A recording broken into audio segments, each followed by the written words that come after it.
يا أيها الناس إنا خلقناكم من ذكر وأنثى وجعلناكم شعوبا وقبائل لتعارفوا إن أكرمكم عند الله أتقاكم ইন্নাল্লাহ আলিমুন খবীর।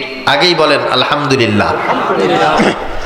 আল্লাহ পাক রব্বুল আলামিন ডাক দিয়েছেন ইয়া আইয়ুহান নাস।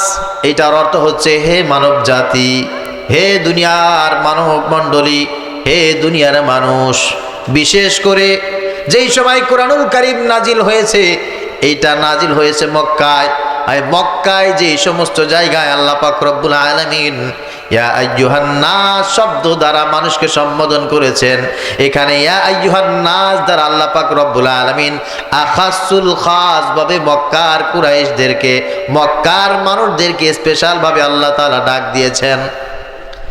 ডাক দিয়ে আল্লাহ পাক রব্বুল আলামিন বলেন ইন্না খলাকনাকুম, নিশ্চয় আমি আল্লাহ পাক রব্বুল আলামিন তোমাদেরকে সৃষ্টি করেছি। তোমাদের সৃষ্টিকর্তা আর কেউ না। যাদেরকে ভালো লাগে আর না লাগে, যাদেরকে মোহাব্বত করো আর না করো, যাকে রব বলে স্বীকার করো আর স্বীকার নাই বা করো, মনে রেখো, জেনে রেখো ইন্না খলাকনাকুম, আমি আল্লাহ পাক রব্বুল আলামিন তোমাদেরকে সৃষ্টি করেছি মিন যাকারিন ওয়া উনসা।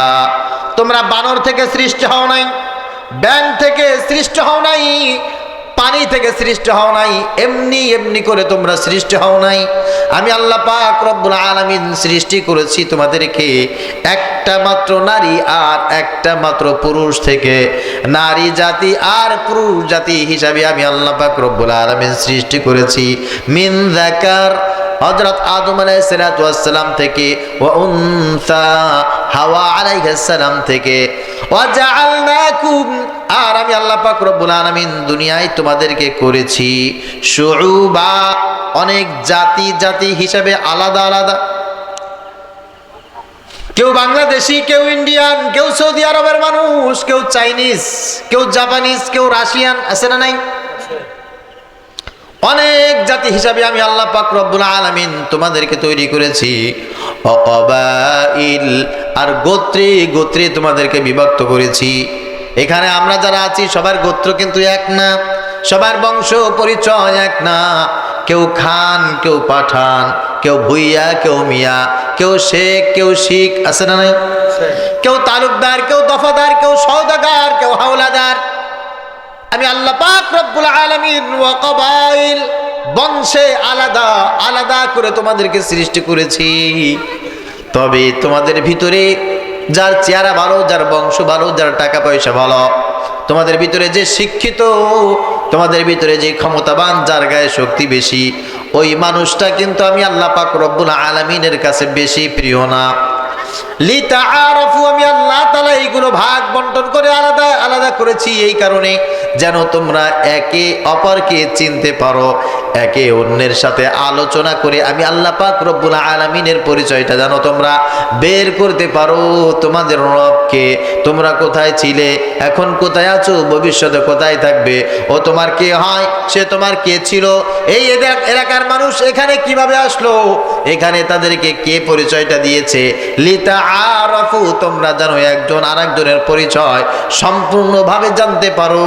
ইন্না আকরামাকুম ইনদাল্লাহি আতকাকুম, তবে তোমাদের ভিতরে যার পরিচয় পাওয়ার পর তোমরা বুঝতে পারলে তোমাদের ভিতরে একজন অনেক বেশি শিক্ষিত, একজন অনেক বেশি টাকাওয়ালা, একজন অনেক বেশি শক্তিশালী, একজন ভালো বংশের মানুষ, সে তোমাদের ভিতরে সব চাইতে বেশি দামি মানুষ না, সেই তোমাদের ভিতরে সব চাইতে বেশি সুন্দর মানুষ না। আমি আল্লাহ পাক রব্বুল আলামিন ঘোষণা দিলাম তোমাদের ভিতরে সব চাইতে দামি মানুষ, সুন্দর মানুষটা হচ্ছে ওই ব্যক্তি যার কলিজার ভিতরে আমি আল্লাহ পাক রব্বুল আলামিনের ভয় বেশি। সুবহানাল্লাহ। এখানে যারা আছেন, আপনি হতে পারেন ভ্যানওয়ালা, রিক্সাওয়ালা, দিনমজুর, কলি, যে হন না কেন, আপনার দিলের ভিতরে যদি ভয় আমার চাইতে বেশি থাকে, আল্লাহর কাছে আপনার দাম কিন্তু অনেক বেশি।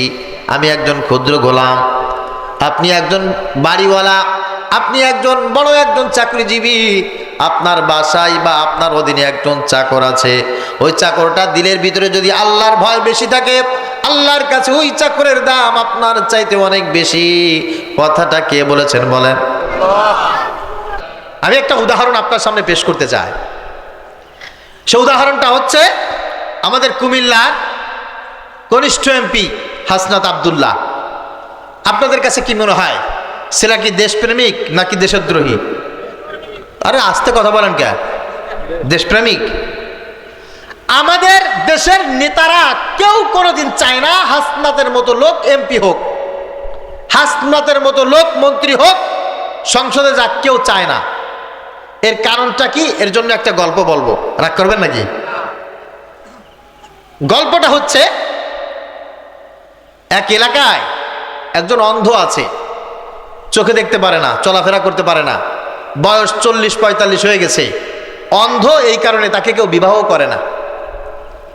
এখন ওই এলাকায় আরেকজন মহিলা, তার বয়স 45-50 হয়ে গেছে, চেহারা এত খারাপ যে মানুষ দেখে তাকে পছন্দ করে না, বিয়েই হয় না।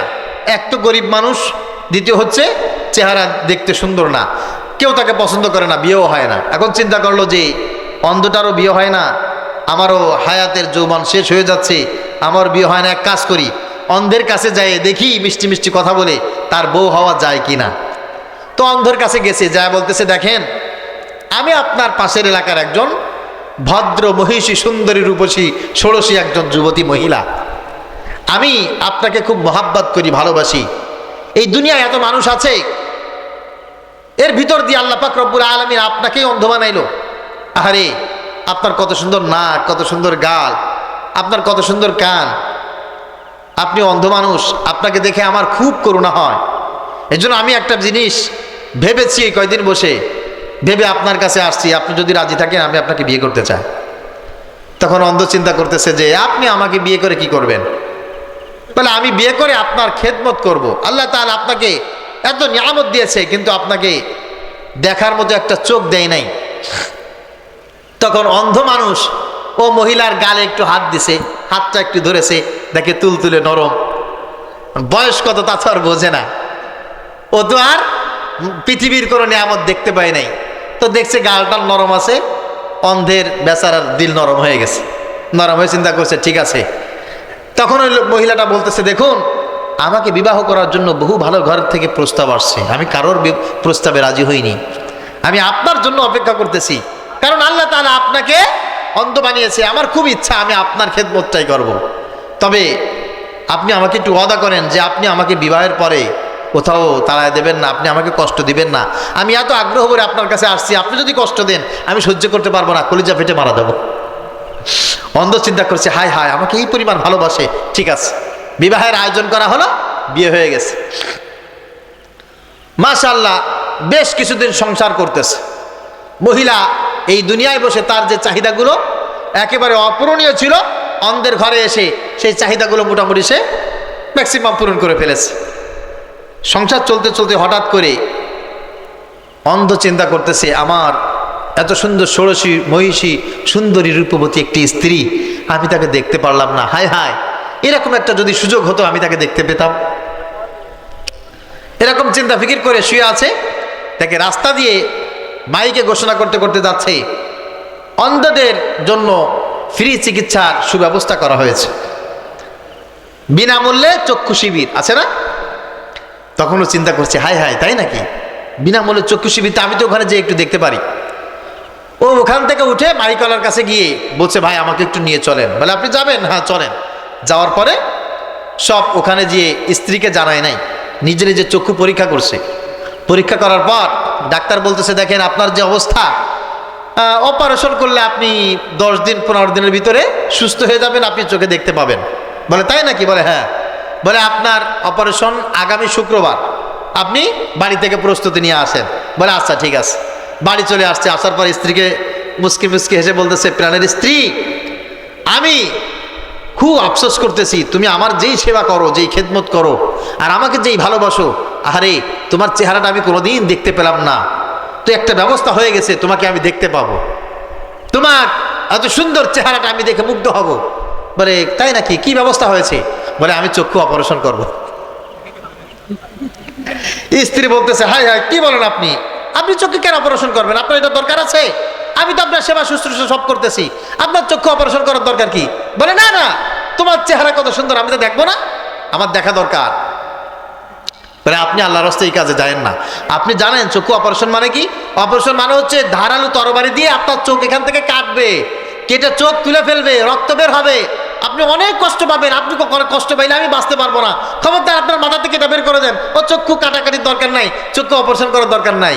তখন বলতেছে আহারে তোমার এই নরম তুলতুলে গাল, আমি একটু দেখবো, তোমার চেহারার দিকে আমি একটু তাকায় থাকবো, এত সেবা করেছো, না না তুমি আমাকে নিষেধ করো না। মহিলা বলতেছে দেখেন আপনি এটা করেন না, আল্লাহ দোহাই আপনার হাতে ধরে পায়ে ধরে বলি, আপনার এই কষ্ট আমার সহ্য হবে না, আপনার চোখ কাটবে। কোনো কথা শোনে নাই, ওই লোক খাতা বালিশ নিয়ে একেবারে হসপিটালে চলে গেছে, আমার চোখ অপারেশন করেন।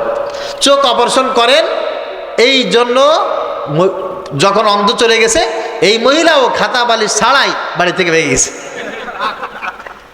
এই মহিলা জানে এর যখন চোখ অপারেশন করে চোখ ভালো হয়ে যাবে, তখন আমি আর এই বাড়ি থাকতে পারবো না। এ জেনে যাবে যে আমি একটা ধোঁকাবাজ, আমার নিজের চেহারা ভালো না, আখলাক ভালো না, আমার বয়স 50 হয়ে গেছে, আমার বিবাহ হয় না, কেউ বিয়ে করে না, সেই জন্য তাকে মিথ্যা ছলছাতুরির মাধ্যমে আমি তার সংসারের ভিতরে এসে আশ্রয় নিয়েছি। এটা যখন প্রকাশ পেয়ে যাবে, তখন সে আমাকে ধোঁকাবাজ ছাড়া আর কিছু বলবে না। তার সামনে ধোঁকাবাজ হয়ে থাকার চাইতে আমি আগে থেকে কেটে পড়ি। এদেশের মানুষ সব হচ্ছে অন্ধ, অন্ধের মতো বাংলাদেশের মানুষ। আর এদেশের এক একটা এমপি, এক একটা মন্ত্রী, এদেশের এক একটা জনপ্রতিনিধি হচ্ছে এই ধোঁকাবাজ মহিলার মতো, ধোঁকাবাজ মহিলার মতো। এই দেশের সাধারণ জনগণ জানে না শিক্ষা খাতে আমাদের জন্য কি পরিমাণ বরাদ্দ হয়, জানে না মসজিদের জন্য কি পরিমাণ বরাদ্দ, জানে না মাদ্রাসার জন্য কি বরাদ্দ।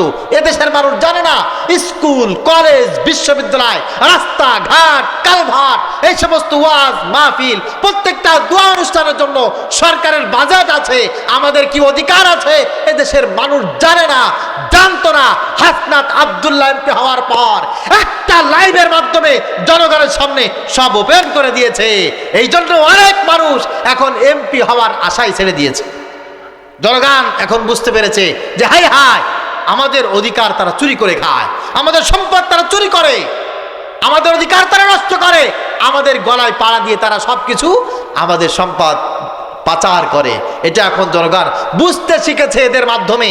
এই জন্য এই সমস্ত শয়তান বজ্জাত চিন্তা করে যে এরা যদি এমপি হয়ে যায়, ভালো মানুষ যদি সংসদে প্রবেশ করে, ভালো মানুষ যদি চেয়ারম্যান হয়, ভালো মানুষ যদি মেম্বার হয়, তাহলে আমরা তো আর বৈষম্য করতে পারবো না, আমরা তো আমাদের শুধুমাত্র দল যারা করে তাদেরকে সাপোর্ট দিতে পারবো না, সব মানুষকে, নারী পুরুষ ধর্ম বর্ণ নির্বিশেষে সবাইকে সাপোর্ট দিতে হবে। আমরা তো এই গাছগুলি আর পারবো না, এই জন্য তারা আমাদেরকে দমিয়ে রাখতে চায়। কথা বুঝতে পেরেছেন? আল্লাহ পাক রব্বুল আলামিন সূরাতুল হুজুরাতের এই 13 নম্বর আয়াতে বলছেন, শোনো তোমাদের ভিতরে কে কোন অবস্থায় আছো তুমি জানো, ইন্নাল্লাহা আলিমুন খাবীর, আমি আল্লাহ পাক রব্বুল আলামিন সবচাইতে বেশি ভালো জানি তোমাদের দিলের ভিতরে আমি আল্লাহর জন্য ভয় কার কত বেশি। আল্লাহু আকবার। প্রিয় ভাইরা আমার, কোরআনুল কারীমের প্রত্যেকটি আয়াত, কোরআনুল কারীমের প্রত্যেকটি আয়াতের ব্যাখ্যা তাফসীর আমাদেরকে সৎ হতে শেখায়, আদর্শবান হতে শেখায়। আমরা যদি সৎ হয়ে যাই, আদর্শবান হয়ে যায়, আমি ব্যক্তিগতভাবে সুখী পরিবারের সুখী একজন মানুষ হয়ে যাব। ঠিক কিনা বলেন? আমার পরিবারটা সুখী হয়ে যাবে, আমার এলাকাটা সুখের এলাকা হয়ে যাবে, আমার দেশটা সুখের দেশ হয়ে যাবে। আমি জানি না কোরআনুল কারীমের এই তাফসীরের মাধ্যমে, আয়াতের মাধ্যমে আপনাদেরকে যা বুঝাইতে চেয়েছি সেটা আপনারা বুঝতে পেরেছেন কিনা। এক কথায় সর্বশেষে একটা সারাংশ বলে আমি আমার আলোচনার ইতি টানবো, তা হচ্ছে আল্লাহ পাক রব্বুল আলামিন এই পৃথিবীতে আমাদেরকে সৃষ্টি করেছেন আর বলছেন, হে দুনিয়ার মানব জাতি, হে দুনিয়ার মানুষ, তোমরা একটা মাত্র নারী আর একটা মাত্র পুরুষ থেকে এই পৃথিবীতে তোমাদেরকে বংশ বিস্তার করে আলাদা আলাদা দেশে, আলাদা আলাদা ভাষায়, আলাদা আলাদা আলাদা কর্মে তোমাদেরকে বিভক্ত আমিই করেছি, আমিই করেছি। ইন্না সা'য়াকুম লাশাত্তা, আল্লাহ বলছেন তোমাদের কর্ম বিরাষ্ট আমি করেছি, তোমাদের এক একজনের কর্ম আলাদা। সবাই যদি এসপি, ডিসি, এসি, ওসি এগুলো হয়ে যায়, তাহলে মুসি হবে কে? হ্যাঁ, মুসি দরকার আছে না? সুইপার দরকার আছে না? আছে। তো আমি আল্লাহ তাআলা ঠিক করেছি, বাছাই করেছি কে সুইপার হবে, কে মুসি হবে, কে ওসি হবে, কে ডিসি হবে। সুতরাং ডিসি হয়েও যদি কোনো মানুষ চুরি করে, ওর পরিচয় ওই ব্যক্তির চোর। আর মুচি হয়ে যদি কোনো মানুষ সৎ এবং সততার উপরে চলে, ওই ব্যক্তির পরিচয় হচ্ছে ওই ব্যক্তি একজন সৎ মানুষ। আমি আল্লাহর কাছে ওই রকম ডিসির চাইতে সৎ একজন মুচির দাম অনেক বেশি। আমরা অনেকেই চিন্তা করি যে মাদ্রাসায় পড়লে, মসজিদে থাকলে, মসজিদে গেলে মনে হয় মানুষটা খুব বেশি ভালো হয়ে যায়। এরকম চিন্তা ফিকির অনেকে আছে না? না, আপনি যেখানেই থাকেন না কেন, আপনি যদি আল্লাহর হুকুম মেনে, রাসূলের সুন্নাত মেনে আপনি নিজেকে পরিচালনা করতে পারেন, আপনি আলহামদুলিল্লাহ ভালো মানুষ, ভালো হিসাবে থাকবেন। আচ্ছা বলেন দেখি, মসজিদের চাইতে ভালো কোনো জায়গা আছে? আপনি মসজিদে প্রবেশ করলেন, করার পরে মসজিদের আদব রক্ষা করে আপনি চললেন না, গুনাহ হবে না নেকি হবে? মসজিদে গেলে গুনাহ হওয়ার কথা, কিন্তু আপনি মসজিদে গেছেন, বেয়াদবি করেছেন, গুনাহ নিয়ে মসজিদ থেকে বের হয়েছেন। মসজিদ থেকেও মানুষ বদ আমলের কারণে গুনাহ নিয়ে বের হয়। কথা বোঝা গেছে? বাথরুম, টয়লেট এর চাইতে খারাপ জায়গা আছে আর? আপনি বাথরুমে যাওয়ার আগে দোয়া পড়লেন, বাম পা দিয়ে প্রবেশ করলেন, ওখানে বসে আপনি খুব দ্রুত সুন্নাত তরিকায় টয়লেট ছেড়ে আবার ডান হাত দিয়ে ডান পা দিয়ে বের হয়ে আসলেন, ঢেলা কুলুক পানি পর্যাপ্ত ব্যবহার করেছেন, সওয়াব হয়েছে না গুনাহ হয়েছে? তাহলে বোঝা গেল সুন্নাত তরিকায় সৎ এবং সততার সাথে টয়লেটে গেলেও সওয়াবের মালিক হওয়া যায়। আর সৎ এবং সততা নিয়ে, যদি সততা এবং সৎ ছাড়া মসজিদে যান, তাহলেও নেকি নিয়ে ওখান থেকে ফেরা যায় না। এই জন্য আল্লাহ তাআলা সবাইকে ডেকে বলছেন, দুনিয়ার মানুষ, তোমাদেরকে আমি আল্লাহ পাক রব্বুল আলামিন সৃষ্টি করেছি, নারী একজন, পুরুষ একজন, এর মাধ্যমে পৃথিবীতে মানুষ বিচরণ করে দিয়েছি। তোমাদের ভিতরে কর্ম আলাদা, তোমাদের বংশ আলাদা, দেশ আলাদা, রাষ্ট্র আলাদা, ভাষা আলাদা, এটা আমি আল্লাহ তাআলা নিজেই করেছি। এর ভিতরে তোমাদের কোনো বড়ত্ব, কোনো গৌরব তোমাদের ভিতরে হতে পারে। আমি একটা গল্প অনেক জায়গায় বলি, বলবো নাকি? ইমামে আজম আবু হানিফা রহমতুল্লাহি আলাইহি, উনি কোথায় ছিলেন? ইরাকে। কোথায় বলেন? ইরাকের কুফায়, কুফা নগরীতে ওনার বসবাস। আর ইমাম মালিক রহমতুল্লাহি আলাইহি, ওনার জন্ম মদিনায়, মদিনায় ওনার বসবাস। ইমাম মালিক রহমতুল্লাহি আলাইহি মতান্তরে 90,000 পর্যন্ত মানুষদেরকে একসাথে বসে হাদিসের দার্স দিয়েছেন, তালিম দিয়েছেন। সমসাময়িক সময়ে ইমাম মালিকের চাইতে বড় মুহাদ্দিস, হাদিস বিশারদ, শাইখুল হাদিস আর কেউ ছিল না। ইমাম মালিক সবচাইতে বড় হাদিস বিশারদ ছিলেন। তো ইমাম মালিক রহমতুল্লাহি আলাইহি মসজিদে নববীতে বসে উনি হাদিসের দার্স দিতেন। পৃথিবীর সব বিখ্যাত বিখ্যাত আলেম উলামা যারা নবীজি সাল্লাল্লাহু আলাইহি সাল্লামের রওজায় জিয়ারতে যেতেন, সবাই ইমাম মালিকের দার্সে বসে ওনার থেকে একটা দুইটা হাদিস বরকতের জন্য হলেও শিক্ষা গ্রহণ করতেন। কথিত আছে ইমাম মালিক রহমতুল্লাহি আলাইহি এক একটা হাদিস যখন পড়াইতেন, 2 রাকাত নামাজ পড়তেন, একটু ধ্যানে বসতেন, তারপরে আবার তিনি বসতেন, আবার হাদিসটা পড়াইতেন, আবার 2 রাকাত নামাজ পড়তেন, আবার একটু ধ্যান করতেন, আবার হাদিস পড়াইতেন। ওনার একজন শাগরেদ জিজ্ঞাসা করে, হযরত, হাদিসগুলো চমৎকারভাবে আপনি মুখস্থের মতো আমাদের সামনে উপস্থাপন করেন, তো হাদিস একটা শেষ হলেই 2 রাকাত নামাজ, শেষ হলেই একটু মুনাজাত, একটু মুরাকাবা, একটু ধ্যান করা, এটার কারণ কি? ইমাম মালিক রহমতুল্লাহি আলাইহি জবাব দিয়েছিলেন, আমি নবীজি সাল্লাল্লাহু আলাইহি সাল্লাম শুয়ে আছেন ওখানে, আমি এখানে বসে হাদিস দার্স দিচ্ছি, প্রত্যেকটা হাদিস শেষ হওয়ার পর 2 রাকাত নামাজ পড়ে আল্লাহর কাছে সাহায্য চাই, আর একটু ধ্যান করে আমি রাসূলকে জিজ্ঞাসা করি, ইয়া রাসূলুল্লাহ, ইয়া হাবিবাল্লাহ, এখন যে হাদিসটা আমার সামনে আছে, এটা কি আপনার জবান মুখ নিঃসৃত মধুর বাণী? নবীজি সাল্লাল্লাহু আলাইহি সাল্লাম যতক্ষণ পর্যন্ত উত্তর না দেন, ততক্ষণ পর্যন্ত পরের হাদিসটা আমি পড়াই না। ইনি হচ্ছেন ইমাম মালিক রহমতুল্লাহি আলাইহি। তবে ওনার একটা অভ্যাস ছিল, উনি একটু মেজাজ গরম লোক ছিলেন, বেশি মেজাজ গরম। অনেক বক্তা আছে না, এখানে বসে বয়ান করছে, একজন উঠা করলে এই বসো, এই বসো, করে না এরকম। আবার অনেকে কিছু বলে না, এদের মেজাজ একটু ঠান্ডা, তাই না? ইমাম মালিক রহমতুল্লাহ আলাইহি ক্লাসে যখন বসতেন, কেউ দাঁড়াইলে বসলে ওনার মেজাজ খারাপ হয়ে যেত। ইমামে আজম আবু হানিফা রহমতুল্লাহি আলাইহি সেই কুফা নগরী থেকে উনি হজে আসছেন, মদিনায় রাসূল সাল্লাল্লাহু আলাইহি সাল্লামের রওজা জিয়ারত করেছেন। ওনারও মনে মনে ইচ্ছা হলো যে এখানে ইমাম মালিক রহমতুল্লাহি আলাইহি হাদিসের দর্শ দিচ্ছেন, আমিও একটু এই হাদিসের দর্শে বসে একটু বরকত নিয়ে যাব। এই চিন্তা ফিকির করে ইমাম মালিক এখানে বসে হাদিস দর্শ দিচ্ছেন। একটু দূর থেকে এসে ইমাম আবু হানিফা রহমতুল্লাহি আলাইহি উনি টুপ করে ওখানে বসে পড়েছেন। তা ইমাম আযম আবু হানিফা রহমতুল্লাহি আলাইহি উনি একটু গায়ে চিকনা ছিলেন, একটু খাটো ছিলেন। তো চিকনার খাটো থাকার কারণে মানুষের দেখলে খুব বেশি পছন্দ হতো না। মানুষের একটা ফেস বিচারণ আছে না, তা উনি বসেছেন ওখানে, এতে ইমাম মালিকের নজর ছুটে গেছে। এই কে রে, মানান্তা মানান্তা, এই তুমি কে? তা আবু হানিফা রহমতুল্লাহ আলাইহি সেই সময় তো আর ফেসবুকে ছিল না, ইউটিউব ছিল না, টিভি চ্যানেলও ছিল না, কেউ কাউকে সরাসরি দেখেছে এইরকম তো হয় নাই, সরাসরি না দেখে কেউ কাউকে চিনতও না।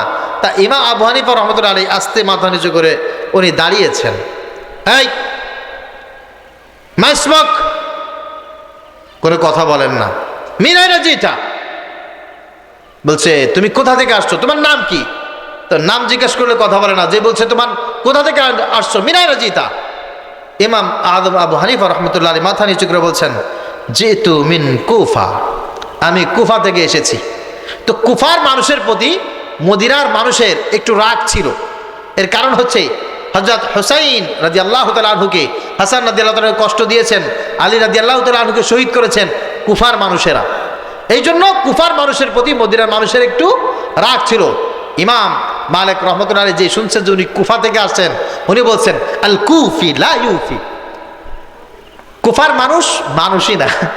এটার বাংলার অর্থ কি বলেন? কুফার মানুষ মানুষই না, আল কুফি লা ইউফি, কুফার মানুষ কোনো উপকারে আসে না, কুফার মানুষ কোনো মানুষ না। যখন এটা বলছেন ইমাম আযম আবু হানিফা রহমতুল্লাহ আলাইহি মাথা নিচু করে বলছেন, আউযু বিল্লাহি মিনাশ শাইতানির রাজীম, وممن حولكم من الأعراب منافقون ومن أهل المدينة مردوا على النفاق لا تعلمهم الله يعلمهم। উনি বলেছেন উনার কথা, আর ইমাম আবু হানিফা রহমতুল্লাহি আলাইহি উনি বলেছেন কার কথা? এটার বাংলার অর্থ হচ্ছে মদিনারও সব মানুষ মানুষ না। হে নবী, এই মদিনার ভিতরে এমন কিছু মানুষ আছে যারা আপনার চতুর্পার্শ্বে থাকে, এদের মনের ভিতরে নিফাকি আছে, এরা জাহান্নামের সর্বনিম্ন স্তরে থাকবে, ইসলামের জন্য এরা সবচাইতে বেশি খারাপ, সবচাইতে বড় নিকৃষ্ট। যখন উনি কোরআনের আয়াত তেলাওয়াত করেছেন, জবাব পেয়েছেন না? ইমাম মালিক জবাব পেয়েছেন, জবাব পেয়ে গেছেন। এবার ইমাম মালিক দাঁড়িয়ে বলছেন, মাসমুক, বলো তোমার নাম কি?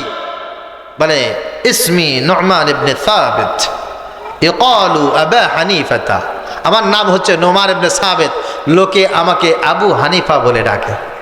যেই বলছে ইমাম মালিক তাড়াতাড়ি শেখ এদিকে আসেন, আমি আপনাকে চিনতে পারি নাই, দ্রুত নিয়ে এসে তার স্থানে বসিয়ে বলছে, আজকের হাদিসের 10টা আপনি দিবেন, চিনতে পারি নাই, ভুল করেছি। আবু হানিফা রহমতুল্লাহি আলাইহি বলছে, আমি তো আজকে বরকত নিতে এসেছিলাম, আমি তো আজকে তোমাদেরকে দর্শ দিতে আসি নাই। বুঝা গেল আমি যেটা, এরপরে আরো অনেক কথা আছে, কথা বলাটা আমার উদ্দেশ্য না। আমার উদ্দেশ্য হচ্ছে এটা, মদিনায় জন্ম নিলে পরে ওই মানুষটাই শ্রেষ্ঠ, মক্কায় জন্ম নিলে ওই মানুষটাই শ্রেষ্ঠ, আর কুফায় বাংলাদেশে জন্ম নিলে এই মানুষটা শ্রেষ্ঠ হতে পারবে না আল্লাহর কাছে। এই বিধান আল্লাহ কোরআনুল কারিমে রাখেন নাই, সুবহানাল্লাহ।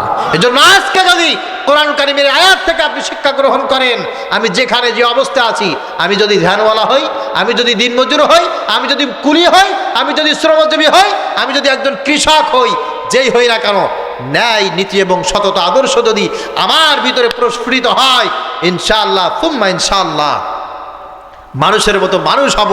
কিয়ামতের ময়দানে আল্লাহ পাক রব্বুল আলামিন আমাদেরকে ক্ষমা করে দিবেন। আজকের মেসেজ ছিল এটা, যা কিছু বললাম আল্লাহ পাক রব্বুল আলামিন সর্বপ্রথম আমাকে, যারা শুনলেন সবাইকে আমল করার তৌফিক দান করুক। সকলে পড়ি আল্লাহুম্মা আমিন। দুরূদ শরীফ পড়ি, আল্লাহুম্মা সাল্লি আলা মুহাম্মাদ। এবার আসুন, আমরা সরল অনুবাদ শুনেছি, এই আয়াতের একটা শানে নজুল আছে। শানে নজুল বোঝেন আপনারা? হ্যাঁ, যে প্রেক্ষাপটে আয়াতটা নাজিল হয়েছে ওটাই হচ্ছে শানে নজুল। আমি শানে নজুল বলতে বলতে আপনার আয়াতটা আরো সুন্দরভাবে বুঝে ফেলবেন। আর আলোচনাও আমরা শেষের দিকে চলে আসবো ইনশাআল্লাহ। আর আমি এর ভিতরে আল্লাহ পাক রব্বুল আলামিন কি বুঝাইতে চেয়েছেন তাও আপনারা মোটামুটি ভাবে ইনশাআল্লাহ বুঝে যাবেন। শানে নুজুল মানে হচ্ছে কখন বা কোন প্রেক্ষাপটে নাজিল হয়েছে। এই আয়াতটা যখন নাজিল হয়েছে সবচাইতে বেশি গ্রহণযোগ্য কথা হচ্ছে মক্কা বিজয়ের দিনে এই আয়াতটা নাজিল হয়েছে। নবীজি সাল্লাল্লাহু আলাইহি ওয়াসাল্লাম সাহাবীদেরকে নিয়ে প্রায় 10,000 সাহাবীদেরকে নিয়ে মক্কার হারাম শরীফে অবস্থান করছেন। মানুষের ভিতরে আজকে আর কোনো ভেদাভেদ নেই, আজকে সবাই মুসলমান, সুবহানাল্লাহ। ডানে যে সেও মুসলমান, বামে যে সেও মুসলমান, সামনে পিছনে মক্কার আনাচে কানাচে ঘরে বাহিরে কোনো জায়গায় আজকে আর কোনো কাফের নাই, কোনো মুশরিক নাই, কোনো বেঈমান নাই, সবাই আজকে কালেমা পড়ে মুসলমান হয়ে গেছে। নবীজি সাল্লাল্লাহু আলাইহি ওয়াসাল্লাম সবাইকে সাধারণভাবে ক্ষমা করে দিয়েছেন। যারা নবীজিকে মক্কা থেকে বের করে দিয়েছিল তারাও আজকে নবীজি সাল্লাল্লাহু আলাইহি ওয়াসাল্লামের কাছে এসে সারেন্ডার। তবে হ্যাঁ, মানুষের ভিতরে দিয়ে এখনো পর্যন্ত সেই অহমিকা যায় নাই। মক্কার কিছু কিছু মানুষ এখন একটু মুখ ঘুরিয়ে আড়ালে আড়ালে বলছে হতে পারে ওরা মদিনার মানুষ, হতে পারে ওরা আগে ইসলাম কবুল করেছে, কিন্তু আমাদের বাড়ি এখানে, আমাদের ঘরের সামনে হচ্ছে বাইতুল্লাহ, আমাদের ঘরের সামনে হচ্ছে জমজম কূপ, আমাদের ঘরের সামনে হচ্ছে সব, সুতরাং আমাদের সম্মান নিঃসন্দেহে ওদের চাইতে বেশি। ওরা আমাদের কাছে এসেছে, আমরা তো ওদের কাছে যাই নাই। মক্কার এই ভূমিতে সব নবী এবং রাসূল এখানে তাওয়াফ করেছে, সুতরাং মক্কার মালিকানা হচ্ছে আমাদের, বাইতুল্লাহর চাবি হচ্ছে আমাদের কাছে। এই বাইতুল্লাহ আমরা পরিষ্কার করি, ঝাড়ু দিয়ে এখানে আমরা আবাদ করি, মানুষ হজ করার জন্য এই জায়গাতে আসে, আমাদের সহযোগিতা নাই। সুতরাং বংশে গৌরবে আমাদের চাইতে দামি মানুষ পৃথিবীতে আর কেউ নাই। যে যেখানে বসে ইসলাম কবুল করুক না কেন, আমরাই হচ্ছে সব চাইতে বেশি সম্মানিত। মানুষের ভিতরে এইরকম কিছু আলাপ আলোচনা চলছে, আর এই আলোচনা আল্লাহ পাক রব্বুল আলামিনের আরশ পর্যন্ত পৌঁছে গেছে। সঙ্গে সঙ্গে আল্লাহ পাক রব্বুল আলামিন কুরআনুল কারীমের এই আয়াত নাজিল করে জানিয়ে দিয়েছেন, ওগো নবী শোনেন, এদেরকে জানিয়ে দেন মানুষকে আমি সৃষ্টি করেছি, গোত্রে গোত্রে আমি ভাগ করেছি। সব মানুষ সৌদি আরবে বসবাস করবে না, কিছু মানুষ বসবাস করবে চীনে, কিছু মানুষ বসবাস করবে ভারতে, বাংলাদেশে, মায়ানমারে, বার্মায়, দুনিয়ার সব জায়গায় ছড়িয়ে আমি আল্লাহ পাক রব্বুল আলামিন মানুষ প্রেরণ করেছি। সব মানুষ মক্কায় বসবাস করবে, মক্কায় জন্মগ্রহণ করবে এমনটা না। মক্কায় জন্মগ্রহণ করলে যে মানুষ ভালো হয়ে যাবে, বিষয়টা কোনোদিন এমন আমি আল্লাহ তাআলা বলি নাই। আল্লাহু আকবার। বরঞ্চ আমি আল্লাহ তাআলা বলছি, নাকরামাকুম ইনদাল্লাহি আতকাকুম, তোমাদের ভিতরে যে যেখানে বসবাস করুক, যে যেখানে জন্মগ্রহণ করুক, যার দিলের ভিতরে ভয় থাকবে সবচাইতে বেশি আল্লাহ পাক রব্বুল আলামিনের, আল্লাহর কাছে তার সম্মান, তার দাম সবচাইতে বেশি। সুবহানাল্লাহ। তাফসীর ইবনে কাসিরে একটি শানে নুজুল এভাবে বর্ণনা করা হয়েছে। দ্বিতীয় একটি শানে নুজুল বর্ণনা করা হয়েছে আবু হিন্দ রাদিয়াল্লাহু তাআলা আনহু, আবু হিন্দ রাদিয়াল্লাহু তাআলা আনহু একজন ছোট একজন ব্যবসায়ী ছিলেন, ডাক্তার ছিলেন, কবিরাজ ছিলেন। কিরকম কবিরাজ? আমাদের গ্রাম অঞ্চলে দেখবেন বাইদেরা আসে, বেদেরা আসে না, এই সিঙ্গা লাগা আছে না। এখন তো আসলে এই কালচার উঠে যাচ্ছে। হেজামা, হাদিসের ভাষায় এটা একটা সুন্নাতি ট্রিটমেন্ট। মানুষের যখন বাতের ব্যথা হয়, শরীরের ভিতরে যখন প্রয়োজন হয়, তখন হেজামা লাগায়। নবীজি সাল্লাল্লাহু আলাইহি ওয়াসাল্লাম নিজে হেজামা লাগাইতেন, অর্থাৎ এই সিঙ্গা লাগাইতেন। এখানেই খুব বেশি ব্যথা, সিঙ্গা লাগানোর পর এখান থেকে কুরক্ত যেটাকে বলে ওটা বের করে ফেলার পরে সুস্থ হয়ে যেত। এখন এইটাকে বিভিন্ন ট্যাবলেটের মাধ্যমে, অপারেশনের মাধ্যমে, ইনজেকশনের মাধ্যমে ভ্যানিশ করা হয়। কিন্তু হিজামা সেই প্রাচীনকালের একটা সুন্নাতি ট্রিটমেন্ট। আবু হিন্দ উনি একজন সাহাবী, দেখতে খুব বেশি সুন্দর ছিলেন না, কালো কুচকুচে ছিলেন, সুন্দরভাবে শিক্ষিত ছিলেন না, মার্জিত নম্র ভাষার একজন সাহাবী ছিলেন। উনি এই হিজামা লাগাইতেন, মানুষের কাছে কাছে গিয়ে ট্রিটমেন্ট দিতেন। তা এই কাজ ওই সময় যারা করত এদেরকে খুব বেশি নামি দামি বা সুনামের সাথে বসবাস করছে এরকম বলা হতো না। আমাদের সমাজের একটু নিম্ন মধ্যবিত্ত স্তরের মানুষকে মানুষ হিসাবে তাদেরকে ধরা হতো। এই আবু হিন্দ রাদিয়াল্লাহু তাআলা আনহু নবীজি সাল্লাল্লাহু আলাইহি ওয়াসাল্লামের কাছে এসে বলেছেন, ইয়া রাসূলুল্লাহ, ইয়া হাবিবাল্লাহ, আমাকে একটা বিবাহের জন্য ব্যবস্থা করে দেন, আমি বিবাহ করতে চাই। নবীজি সাল্লাল্লাহু আলাইহি ওয়াসাল্লাম তার এই আবেদন চমৎকারভাবে গ্রহণ করেছেন। নবীজি বললেন, একটু অপেক্ষা করো, আমি তোমার জন্য সুন্দর একটা সম্বন্ধ তৈরি করছি, খোঁজ করছি, দেখি তোমার জন্য সুন্দর একটা সম্বন্ধ বের করা যায় কিনা। নবীজি সাল্লাল্লাহু আলাইহি ওয়াসাল্লাম এটা শুনে সম্ভ্রান্ত ফ্যামিলিতে, যেখানে সব কিছু অত্যন্ত চমৎকার, চতুর্দিক দিয়ে একেবারে সুন্দর করে সাজানো গুছানো, এমন ফ্যামিলিতে নবীজি সাল্লাল্লাহু আলাইহি ওয়াসাল্লাম সম্বন্ধের খোঁজ পাঠিয়েছেন। সাহাবীরা কয়েকজন দেখে একটু কেমন কেমন করলেন, কিরে আবু হিন্দ একজন সাহাবী, ঠিক আছে মুসলমান, বিয়ে করবে, তা সে তার মতো বংশের একজন দেখবে বা সুন্দর একজন ব্যক্তিকে সাপোর্ট দিবে। নবীজি সাল্লাল্লাহু আলাইহি ওয়াসাল্লাম তার জন্য সুন্দরী একটা মেয়ে চয়েস করার দরকার কি? উচ্চবংশীয় শিক্ষিত একজন মহিলা, তার জন্য যাচাই বাছাই করার দরকার কি? এটা আসলে কেমন কেমন হয়ে যাচ্ছে, এটা আসলে কেমন কেমন হয়ে যাচ্ছে, এইরকম একটা মানুষের ভিতরে উৎকণ্ঠা। এই উৎকণ্ঠা যখন নবীজি সাল্লাল্লাহু আলাইহি ওয়াসাল্লাম বুঝতে পারলেন, নবীজি সাল্লাল্লাহু আলাইহি ওয়াসাল্লাম মাথা নিচু করে চুপ করে একটু ধ্যান করছেন। জিবরিল আমিন এসে বলছে, ইয়া রাসূলুল্লাহ, ইয়া হাবিবাল্লাহ, মাথা উঠান, ধ্যান ভেঙে দেন, আপনার এই বিষয়ের চূড়ান্ত সমাধান আসমান থেকে চলে এসেছে। সুবহানাল্লাহ। আল্লাহ পাক রব্বুল আলামিন জানিয়ে দিয়েছে, হে দুনিয়ার মানুষ, তোমাদেরকে আদম আর হাওয়া থেকে সৃষ্টি করা হয়েছে। তোমাদের ভিতরে কেউ সাদা, কেউ কালো, কেউ উচ্চ বংশীয়, কেউ নিম্ন বংশীয়, কেউ এলাকার, কেউ এলাকার বাইরে, কেউ শিক্ষিত, কেউ মূর্খ, যে যেখানে যে অবস্থায় থাকো না কেন, তোমরা সবাই আদম সন্তান। আল্লাহু আকবার। তোমাদেরকে আল্লাহ তাআলা যেখানে যে অবস্থায় সৃষ্টি করেছে, লিতাআরাফু, চিন্তা ফিকির করে দেখো, একজন আরেকজনের পরিচয় তোমরা পেয়ে যাবে। তোমরা একজন আরেকজন থেকে কেউ আলাদা না, তবে আল্লাহ পাক রব্বুল আলামিনের কাছে সবচাইতে দামি ব্যক্তি হচ্ছে ওই ব্যক্তি, ইন্না আকরামাকুম ইনদাল্লাহি আতকাকুম, তোমাদের ভিতরে যেই ব্যক্তির হৃদয়ের ভিতরে আল্লাহ পাকের মহব্বত সবচাইতে বেশি, ওই ব্যক্তি দুনিয়ার সব মানুষের চাইতে উত্তম। আল্লাহ পাক রব্বুল আলামিনের কাছে তার দাম সবচাইতে বেশি। আল্লাহু আকবার। এখন আয়াত নাযিল হওয়ার পরে বোঝা গেছে, এই সাহাবীরা শোনো,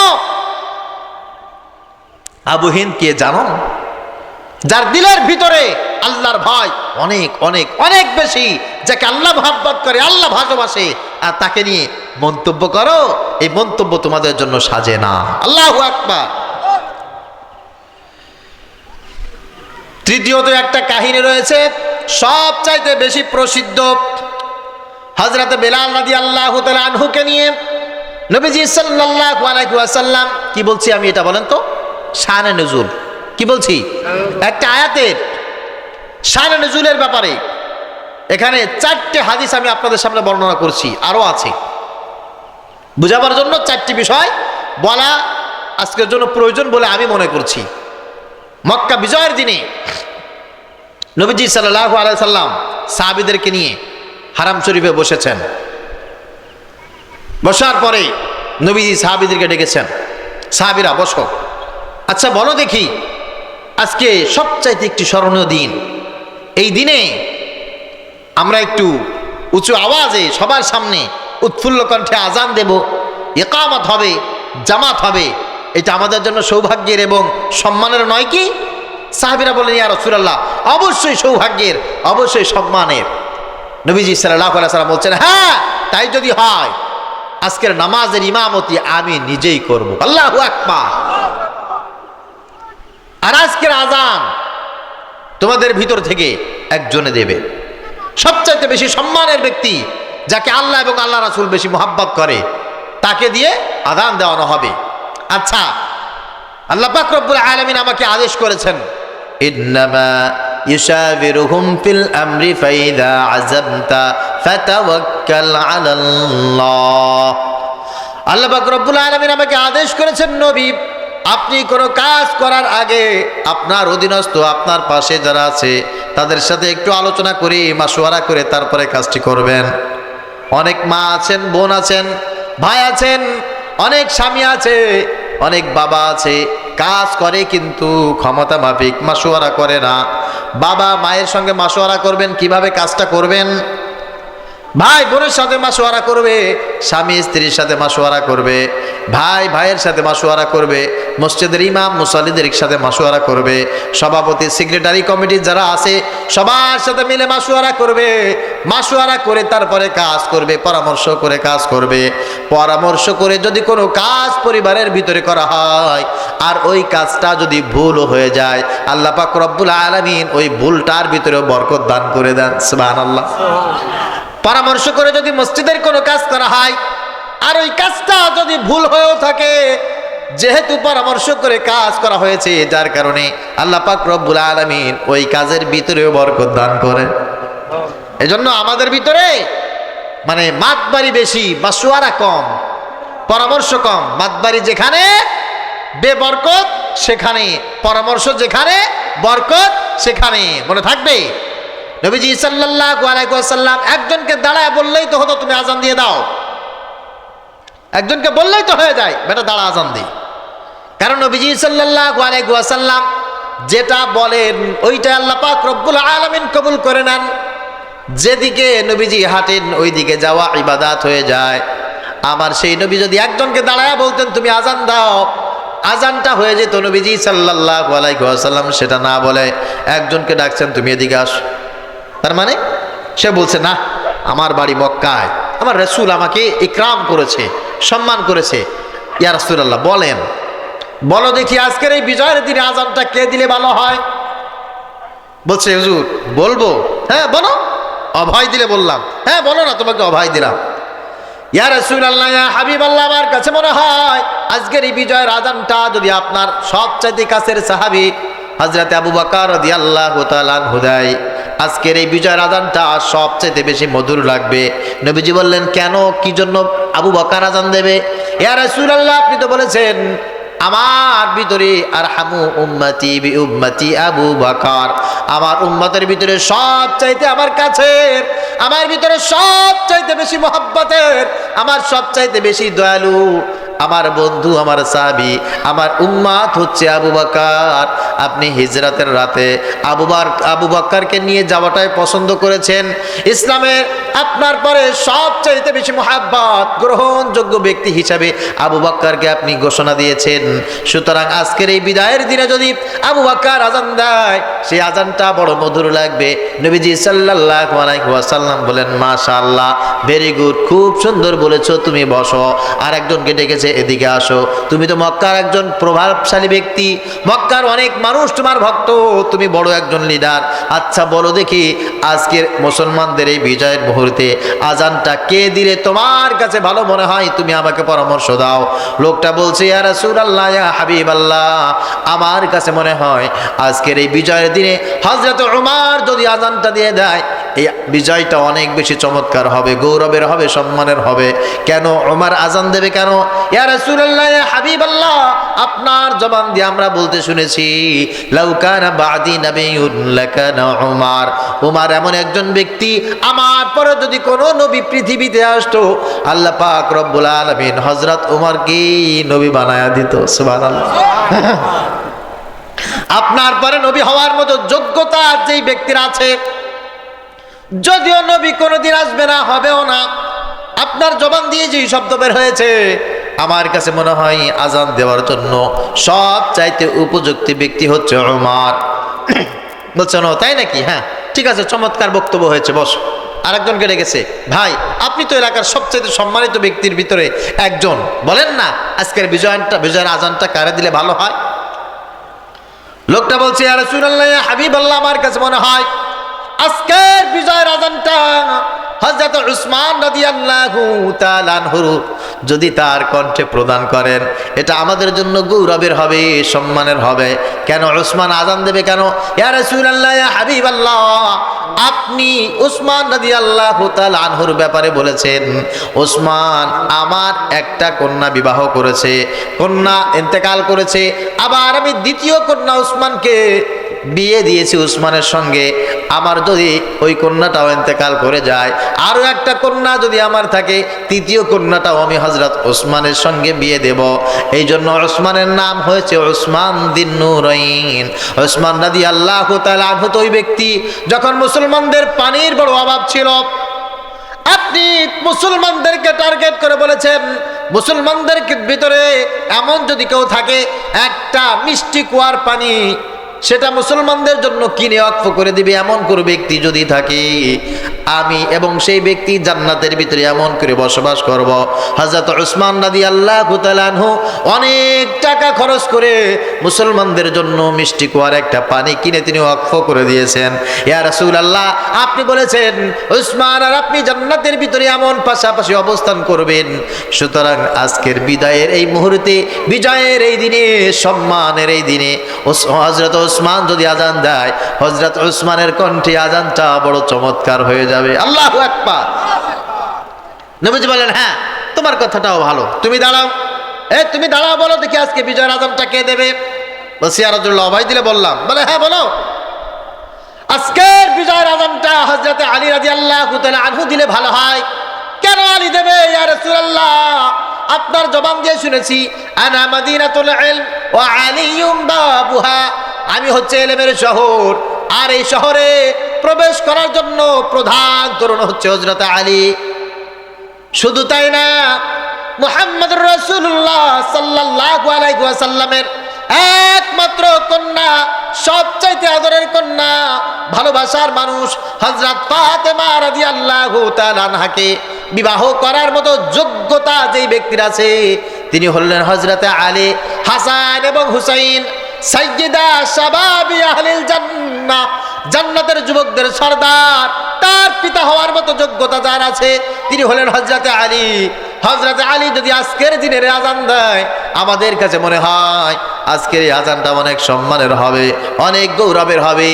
নবীজি সাল্লাল্লাহু আলাইহি ওয়াসাল্লাম বলেন, শোনো, তোমাদের কাছ থেকে আমি মতামত নিয়েছি, আল্লাহ পাক রব্বুল আলামিন আমাকে মতামত নিতে বলেছেন, সেই জন্য তোমরা সবাই চমৎকারভাবে মতামত দিয়েছো। তবে ফয়সালা তো এখন আরশ থেকে হবে। আমি এখন ফয়সালা দিচ্ছি, বিজয়ের আজকের এই দিনে, এই মুহূর্তে আজান দেবে আমার সবচাইতে পছন্দের একজন মানুষ। কই রে? হাজার হাজার সাহাবী, তার ভিতরে ডাক দিয়ে নবীজি সাল্লাল্লাহু আলাইহি ওয়াসাল্লাম বললেন, কই রে আমার বেলাল, আমার বেলাল কই, আমার বেলাল কই? নবীজি সাল্লাল্লাহু আলাইহি ওয়াসাল্লাম ডাক দেওয়ার সঙ্গে সঙ্গে হযরত বেলাল মাথা নিচু করে ধর করে চোখ থেকে পানি ফেলে দিয়েছেন, থরথর করে কাঁপতেছেন। এমন গরিবের গরিব, গায়ে কোনো কাপড় নাই, চেহারাটা এমন কুৎসিত, তাকাইলে একবারে বেশি মানুষ তাকাইতে চায় না। হযরতে বেলাল সেখান থেকে মাথাটা উঁচু না করে, মাথাটা নিচু করে ওখান থেকে একটু কুচো করে দাঁড়িয়েছেন। নবীজি বললেন, বেলাল, আজকের এই দিনে, এই মুহূর্তে বিজয়ের আজানটা সবচাইতে মধুর, আমার কাছে মনে হয় তোমার কণ্ঠে ভালো হবে। ওরে বেলাল, তুমি দাঁড়ায়া যাও মিনারার উপরে, তুমি ওখানে দাঁড়ায় আজান দাও। হযরত বেলাল রাদিয়াল্লাহু তাআলা আনহু দাঁড়িয়ে আজান দিয়েছে। আজান দেওয়া শেষ হতে না হতেই একজন আরেকজনকে কানে কানে করে বলছে, ভাই ব্যাপারটা কেমন হলো? আজকে এমন একটা দিন, ইসলামের বিজয়, আজকে এমন একটা দিন, মক্কায় আমাদের সম্মানের দিন, এমন একটা দিন, আজকে ইসলাম সব মানুষ কবুল করেছে। আজকের এই দিনে এমন একটা হাবশি গোলাম যদি আজান দিয়ে দিল, তাহলে আমাদের সম্মানটা কোথায় গেল? আহারে, যে শুনছে সে বলছে, হাই হাই, আমার বাবার কপাল অনেক ভালো যে আমার আব্বা আগেই দুনিয়া থেকে চলে গেছে।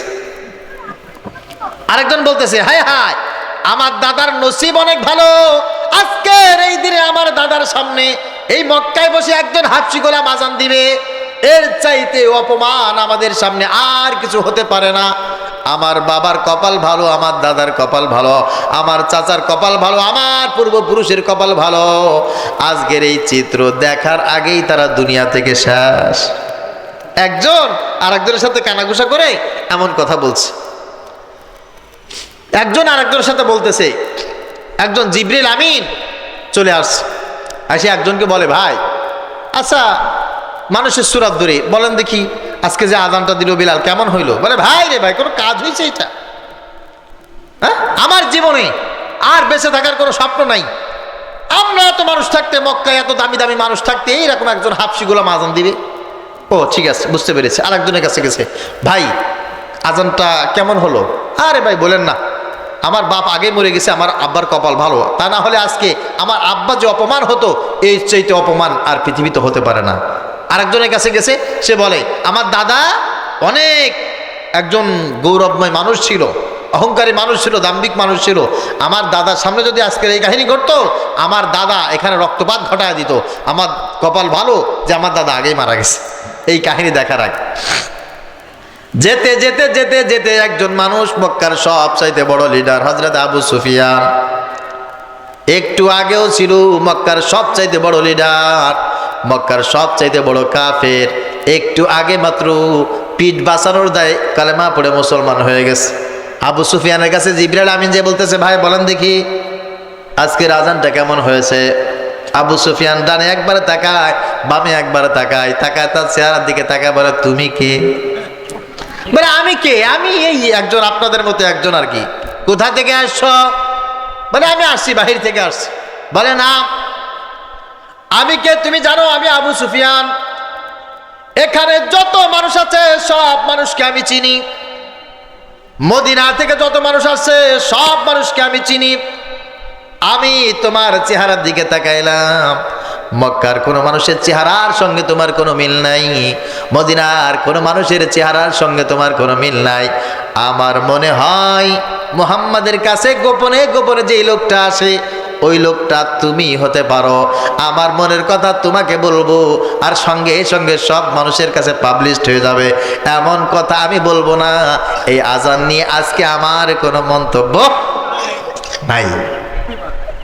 যখন কোনো মন্তব্য নাই বলছে, জিবরিল আমিন নবীজি সাল্লাল্লাহু আলাইহি ওয়াসাল্লামের কাছে আসছে, ইয়া রাসূলুল্লাহ, ইয়া হাবিবাল্লাহ, জানেন কাহিনী কি? কাহিনী এই দেখেন, আপনি সাহাবীদের কাছে পরামর্শ চাইছিলেন না, সাহাবীরা পরামর্শ দিছে, আপনি আযান দিতে বলছেন বিলালকে, বিলাল আযান দিয়েছে। এই দেখেন, এরা নতুন মুসলমান, এদের ভিতরে এইভাবে দ্বন্দ্ব আসছে। একজন মানুষকে নিয়ে, বিলালকে নিয়ে, এই উপস্থিত মজলিসের ভিতরে মানুষ কি কি মন্তব্য করেছে দেখেন। নবীজি সাল্লাল্লাহু আলাইহি ওয়াসাল্লাম মন্তব্যগুলো শুনলেন, শোনার পর নবীজি দাঁড়িয়েছেন, আমার সাহাবীরা তোমরা কি জানো আমার বিলাল কি? তোমরা কি জানো আমার বিলালের সম্মান কত বেশি? ইসলাম কবুল করার জন্য তোমরা কে কি করেছো আমি জানি না। হযরতে বিলালের মতো কষ্ট উপস্থিত কোনো মানুষ একজনও করে নাই। সুবহানাল্লাহ। আমি যখন মেরাজে গিয়েছিলাম, জান্নাতের ভিতরে দুনিয়ার কোন মানুষের চেহারা আমি দেখতে পাই নাই, দুনিয়ার কোন মানুষের পায়ের আওয়াজ আমি শুনতে পাই নাই। আমি জান্নাতের ভিতরে প্রবেশ করার পর হঠাৎ করে দেখি জান্নাতের ভিতরে একজন লোকের পায়ের খড়গের আওয়াজ শোনা যায়। আমি জিবরিল আমিনকে বললাম, ওগো জিবরিল, জান্নাত তো এখনো কোনো মানুষের আসার কোনো কথা না, আমি মাত্র জান্নাত দেখতে আসছি এমন সময় যখন কোনো মানুষের জন্য জান্নাতের ফয়সালা হয় নাই, বিচার হয় নাই, কোনো মানুষ জান্নাতে যায় নাই। ওগো জিবরাইল, জান্নাতের ভিতরে কার পায়ের আওয়াজ? জিবরিল আমিন বলছে, ইয়া রাসূলুল্লাহ, ইয়া হাবিবাল্লাহ, একটু খেয়াল করে শোনেন তো, আপনি বুঝতে পারেন কিনা, আপনি চিনতে পারেন কিনা? নবীজি বললেন, না, তুমি আমাকে বলো। জিবরিল আমিন বললেন, ইয়া রাসূলুল্লাহ, এই আওয়াজটা হচ্ছে আপনার সাহাবী হযরতে বিলাল রাদিয়াল্লাহু তাআলা আনহুর পায়ের আওয়াজ। আল্লাহু আকবার। হযরতে বিলাল রাদিয়াল্লাহু তাআলা আনহু যখন আল্লাহু আকবার বলে আযান দেয়, আল্লাহ পাক রব্বুল আলামিন আরশের সব দরজাগুলো ওপেন করে দেয়। হযরতে বিলালের আযান শুনে কুল মাখলুকাতের সব পাখিগুলো সরাব হয়ে যায়, রাতের আধার দূর হয়ে যায়, রাত আবার শুরু হয়ে যায়। হযরতে বিলালের আযানের সঙ্গে আল্লাহ পাক রব্বুল আলামিন গোটা বিশ্বের রহমতের সাথে চমৎকারভাবে সম্পর্ক করে দিয়েছেন। কিয়ামতের ময়দানে আল্লাহ পাক রব্বুল আলামিন একজন ব্যক্তিকে সবার আগে জান্নাতে প্রবেশ করাবেন, যার পায়ের আওয়াজ অগ্রিম আল্লাহ তাআলা জান্নাতে আপনাকে শোনালেন, তিনি হচ্ছেন হযরতে বেলাল। ইন্না আকরামাকুম ইনদাল্লাহি আতকাকুম। আল্লাহ পাক রব্বুল আলামিন এই আয়াত এই মুহূর্তে নাজিল করে জানিয়ে দিলেন, আমার সাহাবীরা, এখানে যত মানুষ আছে সব মানুষের দিলের ভিতরে আল্লাহর মহব্বত যত বেশি, নিঃসন্দেহে আমার বেলালের কলিজার ভিতরে আল্লাহ পাক রব্বুল আলামিনের মহব্বত তার চাইতে অনেক অনেক বেশি। আল্লাহু আকবার। এইজন্য নবীজি সাল্লাল্লাহু আলাইহি সাল্লাম আয়াত তেলাওয়াত করে শুনিয়ে দিয়েছেন, সাহাবীদের মাসালা হল হয়ে গেছে। আল্লাহু আকবার। 4 নম্বরে শানে নুজুল, সেটা কি? একটা পরিচিত শব্দ ইদানিং আমরা শুনতে পাই, বৈষম্য। এই শব্দটা শুনেছেন না? বৈষম্য। বৈষম্য কি? মানুষ হিসেবে বাঁচার জন্য যে অধিকার দরকার পৃথিবীতে, এই অধিকার আল্লাহ পাক রব্বুল আলামিন সবাইকে সমান দিয়েছেন। এখানে যারা আছেন, সূর্য উঠলে আলো কি আমরা কম বেশি পাই নাকি সবাই সমান পায়? রাত আসলে রাতের আধার আমরা কি সবাই সমান পাই নাকি কম বেশি হয়? রাতের আধার, দিনের আলো, চাঁদের আলো, বাতাস, অক্সিজেন, পানি, আমাদের এই দুনিয়ায় যা কিছু চলার জন্য নিয়ামত দরকার, এই নিয়ামতগুলো কি আল্লাহ পাক রব্বুল আলামিন সবার জন্য সমান করেছেন নাকি কম বেশি করেছেন? এইটা হচ্ছে সুষম বন্টন, ন্যায্য অধিকার। আর বৈষম্য হচ্ছে কম বেশি করা। আল্লাহ পাক রব্বুল আলামিন যে ধনী তাকে একটু সূর্যের আলো বেশি দিবেন, যে গরিব সে একটু রাতের আধার কম পাবে, রাতের উষ্ণতা তার জন্য একটু ক্ষীণ হবে, মসৃণ হবে। আর যে টাকা পয়সার মালিক বেশি, ক্ষমতার মালিক বেশি, তার জন্য একটু বিশাল হবে। এটা হচ্ছে বৈষম্য। আল্লাহ পাক রব্বুল আলামিন এই বৈষম্য সৃষ্টি জগতের ভিতরে রাখেন নাই। হোক নারী, হোক পুরুষ, হোক কানা, হোক খোড়া, হোক শিক্ষিত, হোক মূর্খ, সবাইকে বেঁচে থাকার জন্য যে অবলম্বন দরকার আল্লাহ পাক রব্বুল আলামিন সেই অবলম্বন সমানভাবে বন্টন করেছেন। কোথাও আল্লাহ তাআলা বৈষম্য করেন নাই। বলেন সুবহানাল্লাহ।